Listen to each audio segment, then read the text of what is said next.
Welcome back to part 3 of the story of the trip from India to China on the Burma Road.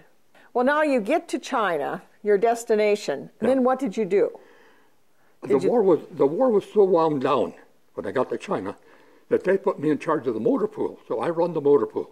You know, some people aren't used to some of the terminology, and so what is the motor pool? Oh, that's where all the trucks are assembled. Okay. And, yeah, all in one unit. They all come into called a motor pool. All the trucks assembled in one point. Okay. Just like at Lido, which was a supply depot. That had thousands and thousands of vehicles and everything to fight a war was at the depot in Luchao where we got our ore in. And I had an incident there that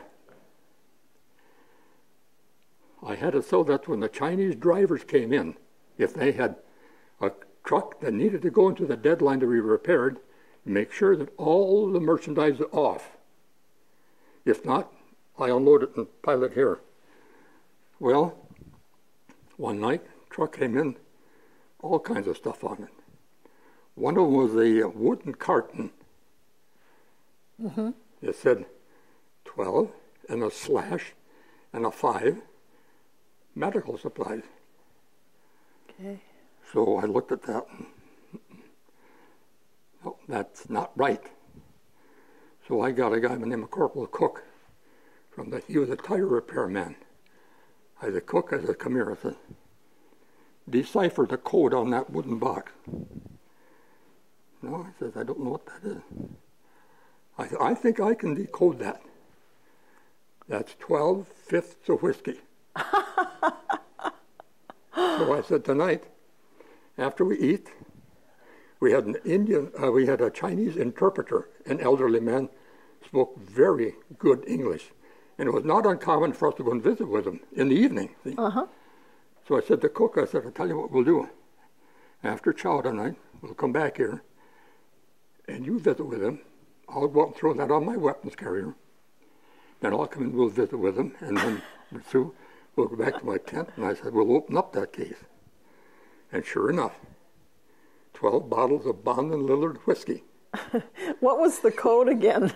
It was 12 It was 12 and a slash and 5. 5. The same as 12 fifths. Okay. Of whiskey. Only it was 12 fifths medical supplies. Yeah, it was medical, all right. So then what we did, we sampled that one that night. Very good. And then I said, I'll tell you what we'll do with the rest of the 11 bottles.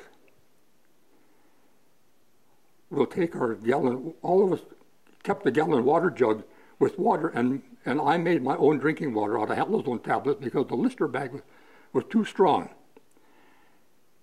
Emptied that. It took about 4 of them. I dumped the rest of the whiskey in that. Then we went out at night, and this was still dark, and dug it down. I said, we'll save this now till VJ Day, because I knew that wasn't far away.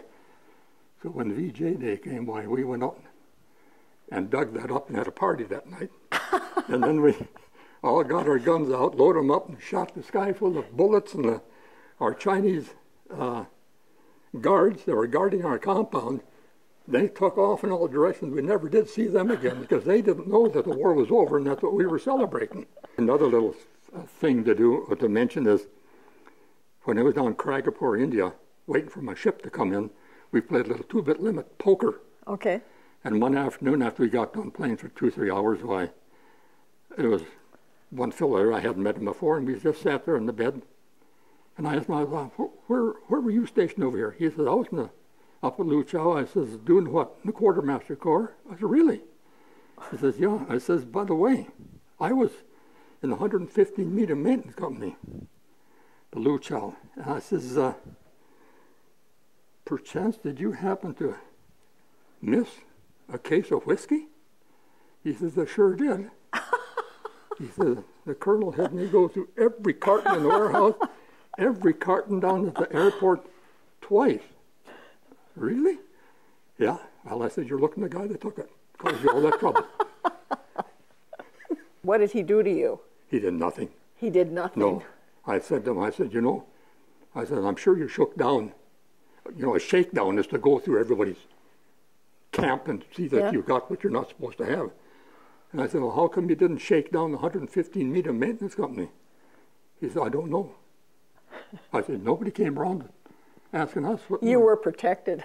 I had already buried in the ground. Oh. How old were you when you went into the service and were Well, I went in November of 41, and I got out in January of 46.